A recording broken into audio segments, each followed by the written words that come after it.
नमस्कार, जय श्री महाकाल। मैं पंडित शेषनारायण आचार्य आप सभी को ग्रहण क्यों लगता है इसकी कथा के बारे में जानकारी दे रहा हूँ। ग्रहण उस समय से शुरुआत हुई है जब सृष्टि की शुरुआत हुई थी, क्योंकि उस समय जब सृष्टि की शुरुआत हुई थी तो समुद्र का मंथन हुआ था। जब समुद्र का मंथन हुआ था तो दो, एक तरफ देव एक तरफ दानव, मुखाकृति को दानव पकड़ रखा था और सर्प को और पूंछ के तरफ से देवताओं ने पकड़ रखा था। उसके मंथन हुई, मंथन में विष की उत्पत्ति हुई, मदिरा की सोमरस की उत्पत्ति हुई, अमृत का उत्पत्ति हुआ, लक्ष्मी की उत्पत्ति हुई और नाना प्रकार की चीज का उसमें उत्पत्ति हुई। जब ये सारा कुछ उत्पन्न हो गया तो देवता दानवों के बीच एक विचारधारा बनाई गई जो कौन किसको दिया जाए। तो देवताओं ने कहा हम तो सोमरस पहले लेंगे, तो दानवों ने कहा हम पहले सोमरस लेंगे। तो कहते ठीक है, उनको सोमरस परोसी गई।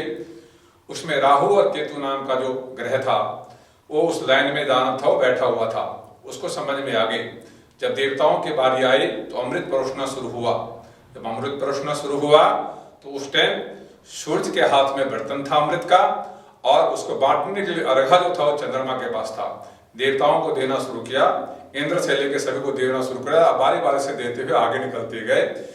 जब राहु केतु के सामने से निकट पहुंचा तो उन्होंने देखा ये तो देवता नहीं, ये तो दानव है। तो उन्होंने, सूर्य ने चंद्रमा को इशारा किया इसको शीश उड़ा दो। तो उन्होंने उस अर्घा से उसके शीश काट दी। शीश काटने के बाद उसमें, क्योंकि उसमें अमृत लगा हुआ था, वो अमर हो गया। जब ये अमर हो गया तो सृष्टि में उसको बहुत ज्यादा देवताओं को तंग करने की मन में उत्कंठाएं उत्पन्न हुई। जब उन्होंने देखा जो सूर्य चंद्रमा जो मुझे संपूर्ण रूप से अमृत प्राप्त होता नहीं प्राप्त होने दूंगा, तो जब कभी मुझे मौका मिलेगा मैं इनको परेशान करूंगा। तो ज्योतिष शास्त्र मानता है उसी समय से इस ग्रहण का प्रवृत्ति शुरू हुआ। क्योंकि जब भी सूर्य और चंद्रमा के बीच में धरती आती है तो राहु और केतु ग्रह छायावादी ग्रह है, तो अपना छाया छोड़ता है। उसका रंग काला है, इसलिए कालापन आ जाता है। तो जब कभी भी सूर्य चंद्र का ग्रहण लगता है तो उसमें कालापन की एक्टिविटी शुरुआत शुरू हो जाती है। ये सूर्य ग्रहण का सबसे अभिप्राय है। इसलिए जब सूर्य ग्रहण लगता है या चंद्र ग्रहण लगता है उसमें से विष का उत्पादन होता है जो आदमी को परेशान करता है।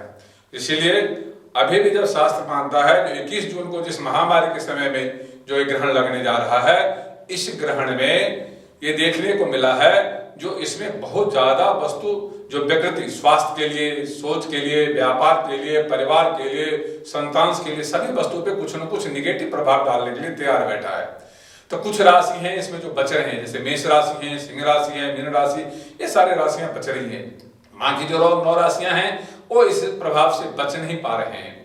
जो नहीं बच पा रहे हैं उनको बचने के लिए आपको ईश्वर की अभिवादन करना चाहिए, मंत्र का जाप करना चाहिए, पूजा पाठ करना चाहिए, जिससे इस दोष की समाप्ति हो सकती है। क्योंकि ग्रहण नाम का जो दोष है वो राहु केतु के छायावादी ग्रह से प्रभाव डालता है। जब ये प्रभाव डालता है तो आदमी को जो राहु है मानसिक तौर पे विक्षिप्त करता है, फाइनेंस को डुबाता है, कर्ज को देता है। कई ऐसे चीज है जिसके बहुत ज्यादा बृहद रूप से नेगेटिव परिवर्तन उसमें से निकलना शुरू हो जाता है, जिससे आदमी को जो ग्रहण के समय अवधि है उसमें से उस दोष जो निकलता है सीधा व्यक्ति को ऑब्जर्व करता है। तो जब कोई व्यक्ति को ऑब्जर्व करता है तो व्यक्ति उससे परेशान होता है।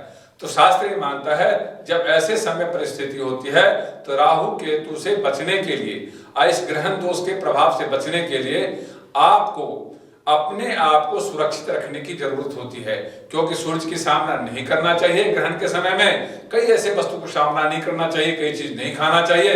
शास्त्र मानता है उसमें देवता की आराधना करना चाहिए।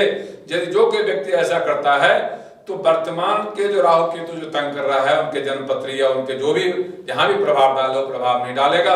भविष्य में उसको उस वस्तु से सुरक्षा प्रदान मिलेगा।